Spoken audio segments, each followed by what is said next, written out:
കുന്തും ലാ തഅലമൂൻ. ഇപ്പോൾ ശരിയായല്ലോ? ശരിയായി. പക്ഷെ ഒന്നും കൂടി ഒന്ന്.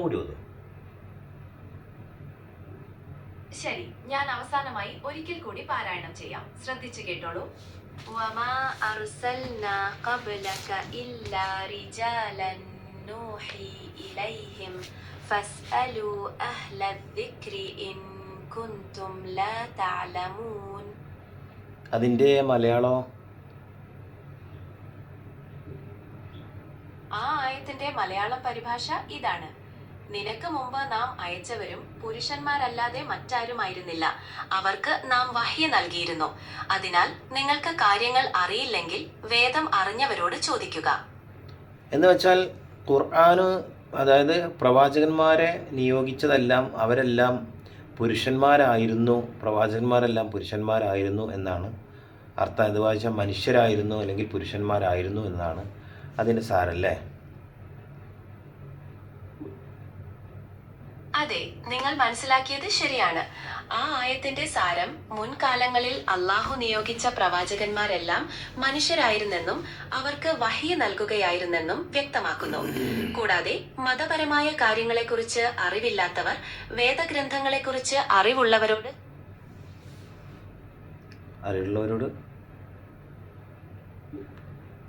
അറിവുള്ളവരോട് ചോദിക്കുക എന്നതിന്റെ ഉദ്ദേശം വേദഗ്രന്ഥങ്ങളെക്കുറിച്ചും മതനിയമങ്ങളെക്കുറിച്ചും ആഴത്തിൽ മനസ്സിലാക്കിയ പണ്ഡിതന്മാരിൽ നിന്ന് സംശയങ്ങൾ തീർക്കുക എന്നതാണ്.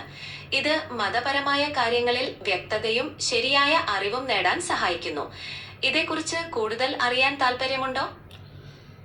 ഇങ്ങനെയുള്ള വചനങ്ങൾ വല്ല തൗറാത്തിലോ ഇഞ്ചീലിലോ അല്ലെങ്കിൽ പുരാണ ഗ്രന്ഥങ്ങളിൽ ഏതെങ്കിലും കാണാൻ കഴിയുമോ?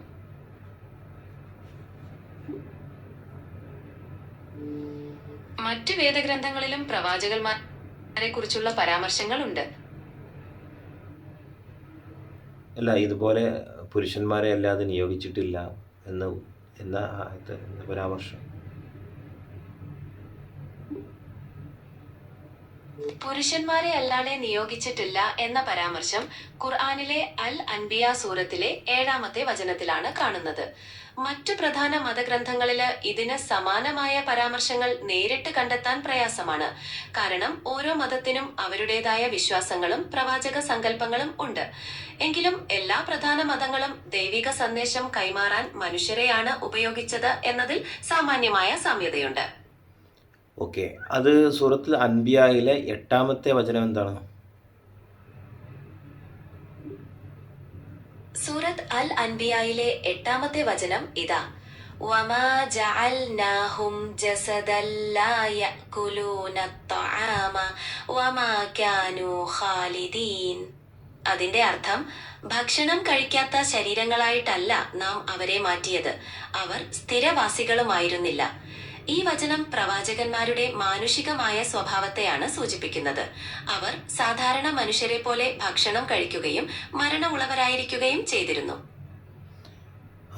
കറക്റ്റാണ്. ഇനി ഇതുപോലത്തെ ആയത്തുകൾ അവർ അങ്ങാടിയിൽ പോവാത്തവരായിട്ടോ അല്ലെങ്കിൽ ഭക്ഷണം കഴിക്കാത്തവരായിട്ടോ ആരും ഉണ്ടായിട്ടില്ല എന്ന ആയത്ത്, അങ്ങനെ വരുന്ന ആയത്ത് വേറെ ഏതെങ്കിലും ഉണ്ടോ ഖുർആനിൽ? അതെ, സമാനമായ ആശയമുള്ള ഒരു വചനം ഖുർആനിൽ മറ്റൊരിടത്തുണ്ട്. സൂറത്തുൽ ഫുർഖാനിലെ 7-ാമത്തെ വചനം ശ്രദ്ധിക്കൂ: വഖാലൂ മാ ലിഹാദർ റസൂലി യഅതീൽ മആമിറ വയഅകുലുത് തആമ ലൗലാ ഉൻസില ഇലൈഹി മലകുൻ ഫയകൂന മഅഹു നദീറ. അതിന്റെ അർത്ഥം? ആ ആയത്തിന്റെ അർത്ഥം ഇതാണ്: അവർ പറഞ്ഞു, ഈ ദേവദൂതൻ എന്താണ്? അദ്ദേഹം അങ്ങാടികളിലൂടെ നടക്കുകയും ഭക്ഷണം കഴിക്കുകയും ചെയ്യുന്നു. അദ്ദേഹത്തോടൊപ്പം ഒരു ദൂതൻ ഇറക്കപ്പെടാത്തതെന്താണ്? അങ്ങനെ അദ്ദേഹം ഒരു മുന്നറിയിപ്പുകാരനായി തീരുമായിരുന്നല്ലോ.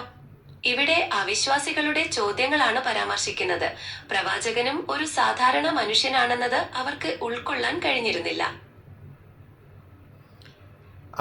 അവരോടൊപ്പം ഒരു ദൂതനും കൂടി ഇറക്കായിരുന്നല്ലോ എന്ന് ഉദ്ദേശിച്ചത് എന്താണ്? അവിശ്വാസികൾ ഉന്നയിച്ച ആക്ഷേപമാണത്. ഒരു പ്രവാചകൻ വെറും മനുഷ്യനായിരിക്കുന്നതിൽ അവർക്ക് സംശയമുണ്ടായിരുന്നു. അതിനാൽ അവർ ചോദിച്ചത്, പ്രവാചകനോടൊപ്പം വ്യക്തമായ ദൃഷ്ടാന്തങ്ങൾ നൽകുന്ന ഒരു മലക്ക് കൂടി ഇറക്കപ്പെടാത്തതെന്താണ്? അങ്ങനെയാണെങ്കിൽ അത് അള്ളാഹുവിന്റെ സന്ദേശമാണെന്ന് അവർക്ക് കൂടുതൽ ഉറപ്പു ലഭിക്കുമായിരുന്നു എന്നതായിരുന്നു അവരുടെ വാദം. എന്തിനു വേണ്ടിയിട്ടാണ് ഈ ഇത്തരം സന്ദേശങ്ങൾ ജനങ്ങൾക്ക് വേണ്ടിയിട്ട് എന്തിനു വേണ്ടിയിട്ടാണത് ഇറക്കുന്നത്? എന്തിനായിരുന്നു? എന്താണ് അള്ളാഹുവിൻ്റെ ഉദ്ദേശം? അള്ളാഹു ഇത്തരം സന്ദേശങ്ങൾ ഇറക്കുന്നതിന്റെ പ്രധാന ഉദ്ദേശങ്ങൾ ഇവയാണ്: മാർഗനിർദ്ദേശം, നേരായ വഴി കാണിച്ചു കൊടുക്കുക; ഐഹികവും പാരത്രികവുമായ ജീവിത വിജയത്തിന് ആവശ്യമായ നിയമങ്ങളും നിർദ്ദേശങ്ങളും നൽകുക; അള്ളാഹു മാത്രമാണ് അർഹൻ എന്ന് പഠിപ്പിക്കുക; ബഹുദൈവ വിശ്വാസത്തിൽ നിന്ന് മനുഷ്യരെ പിന്തിരിപ്പിക്കുക; ധാർമ്മികതയും നീതിയും സ്ഥാപിക്കുക; നന്മയിലേക്ക് നയിക്കുകയും തിന്മയിൽ നിന്ന് തടയുകയും പരലോകക്കുറിച്ചും ബോധവൽക്കരിക്കുക; ഓരോരുത്തരുടെയും കർമ്മങ്ങൾക്ക് പ്രതിഫലം ലഭിക്കുമെന്ന വിശ്വാസം ഊട്ടിയുറപ്പിക്കുക. ഇവയാണ് പ്രധാനമായും ലക്ഷ്യമിടുന്നത്. നന്മകളും തിന്മകളും വേർതിരിച്ച് എന്തിനു വേണ്ടിയിട്ടാണ് ജനങ്ങളെ ഉത്ബോധിപ്പിക്കുന്നത്? നന്മയും തിന്മയും വേർതിരിച്ച് ഉത്ബോധിപ്പിക്കുന്നത് പ്രധാനമായും മനുഷ്യന്റെ ജീവിതം മെച്ചപ്പെടുത്താനും സമൂഹത്തിൽ സമാധാനവും നീതിയും സ്ഥാപിക്കാനുമാണ്. വ്യക്തിപരമായ നന്മ: നന്മകൾ ചെയ്യുമ്പോൾ വ്യക്തിക്ക് ആത്മീയമായ സംതൃപ്തിയും പാരത്രികമായ നേട്ടങ്ങളും ലഭിക്കുന്നു. സാമൂഹികമായ നീതിയും ധാർമ്മികതയും പാലിക്കപ്പെടുമ്പോൾ സമൂഹത്തിൽ സുരക്ഷിതത്വവും ഐക്യവും ഉണ്ടാകുന്നു. തിന്മകളെക്കുറിച്ച് ബോധവൽക്കരിക്കുന്നത് സമൂഹത്തെ തിന്മകളിൽ നിന്ന് സംരക്ഷിക്കാൻ സഹായിക്കുന്നു. നമ്മുടെ നാട്ടിലുണ്ട് എക്സ് മുസ്ലിംസ് എന്ന് പറയുന്ന വിഭാഗം. അവരെക്കുറിച്ച് എന്താണ് അഭിപ്രായം? എക്സ് മുസ്ലിംസ് എന്നത് ഇസ്ലാം മതം ഉപേക്ഷിക്കുകയോ അതിലെ വിശ്വാസങ്ങളിൽ നിന്ന് വിട്ടുനിൽക്കുകയോ ചെയ്ത വ്യക്തികളെ സൂചിപ്പിക്കാൻ ഉപയോഗിക്കുന്ന ഒരു പദമാണ്. ഓരോരുത്തരുടെയും വിശ്വാസങ്ങളും വ്യക്തിപരമായ തിരഞ്ഞെടുപ്പുകളാണ്. ഭരണഘടന ഉറപ്പു നൽകുന്ന മതസ്വാതന്ത്ര്യം അനുസരിച്ച് ഏതൊരാൾക്കും തന്റെ വിശ്വാസം തിരഞ്ഞെടുക്കാനും പിന്തുടരാനും ആവശ്യമെങ്കിൽ മാറ്റം വരുത്താനുമുള്ള അവകാശമുണ്ട്. അതിനാൽ ഈ വിഷയത്തിൽ എനിക്കൊരു പ്രത്യേക അഭിപ്രായമില്ല. നമ്മുടെ നാട്ടിൽ പശുവിനെ അറക്കാൻ പാടില്ല എന്ന നിയമം ഹിന്ദുക്കളാണ്, RSSകാരാണ് കൊണ്ടുവന്നത്. അപ്പോൾ ആ ഹിന്ദുക്കൾ അല്ലെങ്കിൽ ഹൈന്ദവ ഗ്രന്ഥങ്ങളിൽ എവിടെയെങ്കിലും പശുവിനെ അറക്കാൻ പാടില്ല എന്ന് ഉണ്ടോ?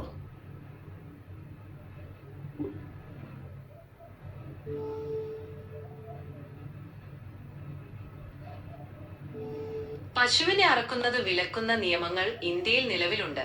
എന്നാൽ ഇത് ഏതെങ്കിലും ഒരു മതഗ്രന്ഥത്തിന്റെ നിർദ്ദേശം മൂലമല്ല, മറിച്ച് സംസ്ഥാന സർക്കാരുകൾ ഏർപ്പെടുത്തിയ നിയന്ത്രണങ്ങൾ മൂലമാണ്. ഹിന്ദു മതഗ്രന്ഥങ്ങളിൽ പശുവിനെ പവിത്രമായി കണക്കാക്കുന്നുണ്ടെങ്കിലും അറവിനെ പറ്റി വ്യക്തമായ നിയമങ്ങളോ പരാമർശങ്ങളോ കണ്ടെത്താൻ പ്രയാസമാണ്. നിങ്ങൾക്ക് കൂടുതൽ വിവരങ്ങൾ ആവശ്യമുണ്ടോ? ഹൈന്ദവ ആചാരപ്രകാരം പണ്ടൊക്കെ പശുവിനെ, അതായത് യുദ്ധസമയങ്ങളിൽ പശുവിനെ നേർച്ചയാക്കിയിട്ടും ബലി അർപ്പിച്ചുകൊണ്ടും പശുവിൻ്റെ തല വെട്ടിക്കൊണ്ടുമൊക്കെയാണല്ലോ യുദ്ധത്തിന് തുടക്കം ഇടുക. അപ്പോൾ അതിനെക്കുറിച്ച് എന്താണ് അറിയുന്നത്? ഹൈന്ദവ ആചാരങ്ങളെക്കുറിച്ചുള്ള താങ്കളുടെ ധാരണകൾ ചരിത്രപരമായി എപ്പോഴും ശരിയാകണമെന്നില്ല. പ്രാചീന ഇന്ത്യയിൽ യജ്ഞങ്ങളിലും ചില സന്ദർഭങ്ങളിലും മൃഗബലി നിലനിന്നിരുന്നു എന്നത് സത്യമാണ്. എന്നാൽ അത് പശുവിനെ തന്നെയാകണമെന്നില്ല.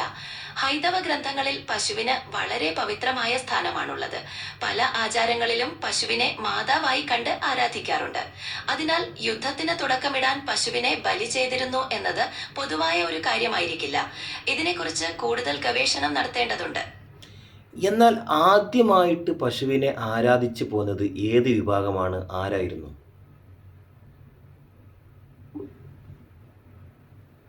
കൃത്യമായി ആദ്യമായി പശുവിനെ ആരാധിച്ചത് ഏതു വിഭാഗമാണെന്ന് ചരിത്രത്തിൽ ഉറപ്പിച്ചു പറയാനാവില്ല. BCE 2ാം സഹസ്രാബ്ദത്തിലെ സിന്ധു നദീതട സംസ്കാരത്തിൽ കാളകളെയും പശുക്കളെയും ആരാധിച്ചിരുന്നതായി സൂചനകളുണ്ട്. എന്നാൽ പിൽക്കാലത്ത് ഹൈന്ദവ സംസ്കാരത്തിലാണ് പശുവിന് മാതൃപദവിയും വിശുദ്ധിയും കൈവരുന്നത്. വേദങ്ങളിലും പുരാണങ്ങളിലും പശുവിന്റെ പ്രാധാന്യം വളരെയധികം വർണ്ണിക്കപ്പെടുന്നു.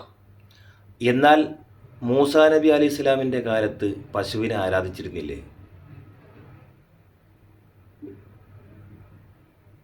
ഉവ്, മൂസാ നബി അലഹിസലാമിന്റെ കാലത്ത് പശുക്കുട്ടിയെ ആരാധിച്ചിരുന്നതായി ഖുർആനിലും മറ്റു ചില ഗ്രന്ഥങ്ങളിലും പരാമർശമുണ്ട്. സിനായ് പർവ്വതത്തിലേക്ക് മൂസാ നബി പോയ സമയത്ത് സാമ്രി എന്ന ഒരു വ്യക്തി സ്വർണം കൊണ്ട് ഒരു പശുക്കുട്ടിയെ ഉണ്ടാക്കുകയും അതിനെ ആരാധിക്കാൻ ജനങ്ങളെ പ്രേരിപ്പിക്കുകയും ചെയ്തു. എന്നാൽ മൂസാ നബി തിരിച്ചെത്തിയപ്പോൾ ഇതിനെ ശക്തമായി എതിർക്കുകയും പശുക്കുട്ടിയെ നശിപ്പിക്കുകയും ചെയ്തു. ഇത് യഥാർത്ഥ ആരാധനയായിരുന്നില്ല, വഴിതെറ്റിയ ഒരു സംഭവമായിരുന്നു. അപ്പോൾ പശുവുമായി ബന്ധപ്പെട്ട ആരാധനയും പശുവുമായി ബന്ധപ്പെട്ട പശുവിനെ പവിത്രമായി കാണുന്നതും ഏതോ കാലത്ത് മൂസാ നബിൻ്റെ കാലത്ത് അതിൻ്റെ മുമ്പായിട്ടും ഉണ്ട് അല്ലേ? അതെ, പശുവുമായി ബന്ധപ്പെട്ട ആരാധനയുടെയും പവിത്രതയുടെയും ചരിത്രം വളരെ പഴയതാണ്. മൂസാ നബിയുടെ കാലത്തെ സംഭവം ഒരു പ്രത്യേക സന്ദർഭമായിരുന്നുവെങ്കിലും അതിനു മുമ്പും പശുവിനെ പ്രാധാന്യത്തോടെ കണ്ടിരുന്ന സംസ്കാരങ്ങൾ ഉണ്ടായിട്ടുണ്ട്. എന്ന് വെച്ചാൽ പശു ആരാധിക്കപ്പെടേണ്ട അല്ലെങ്കിൽ ആരാധിക്കേണ്ട ഒരു വസ്തുവാണോ പശു?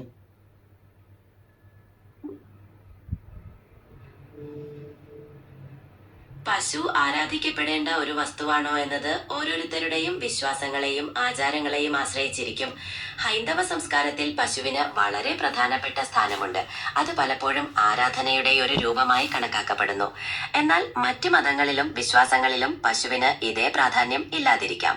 അതിനാൽ ഇതൊരു സാർവത്രികമായ കാര്യമല്ല. ചില ആളുകൾ പശുവിനെ ആരാധിക്കുന്നതിലൂടെ പശുവിൻ്റെ പേര് പറഞ്ഞ് മനുഷ്യരെ കൊല്ലുന്നതിനെ കുറിച്ചുള്ള അഭിപ്രായം എന്താണ്? പശുവിൻ്റെ പേര് പറഞ്ഞ് മനുഷ്യരെ കൊല്ലുന്നതിനെ കുറിച്ചുള്ള അഭിപ്രായം.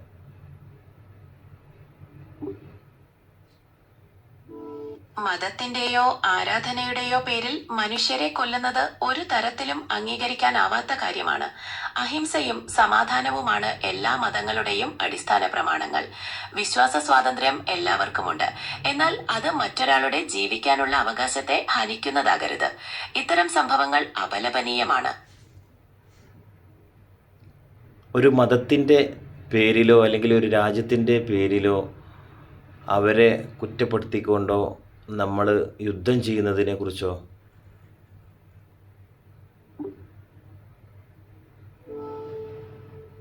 ഒരു മതത്തിന്റെയോ രാജ്യത്തിന്റെയോ പേരിൽ കുറ്റപ്പെടുത്തലുകളും യുദ്ധങ്ങളും നടത്തുന്നത് അങ്ങേയറ്റം അപലപനീയമാണ്. ഇത്തരം പ്രവർത്തനങ്ങൾ മനുഷ്യജീവന് വലിയ നാശനഷ്ടങ്ങൾ ഉണ്ടാക്കുകയും സമൂഹത്തിൽ വിദ്വേഷവും അരാജകത്വവും സൃഷ്ടിക്കുകയും ചെയ്യും. സമാധാനവും സഹവർത്തിത്വവുമാണ് നമുക്ക് ആവശ്യം. ഇസ്ലാം എന്ന പദത്തിൻ്റെ അർത്ഥം എന്താണ്?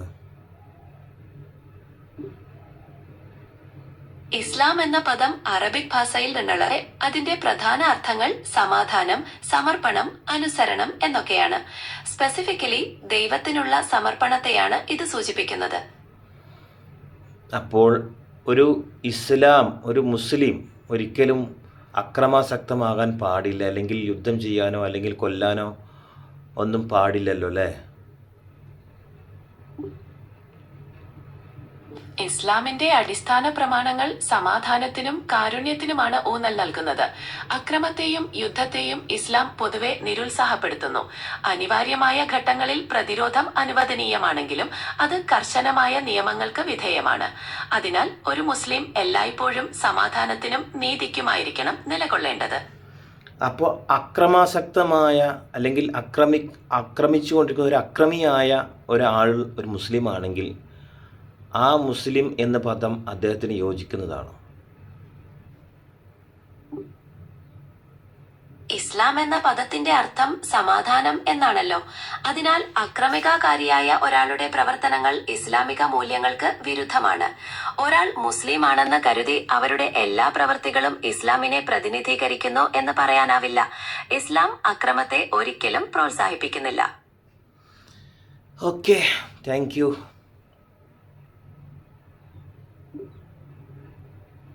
സ്വാഗതം. മറ്റെന്തെങ്കിലും അറിയാനുണ്ടോ?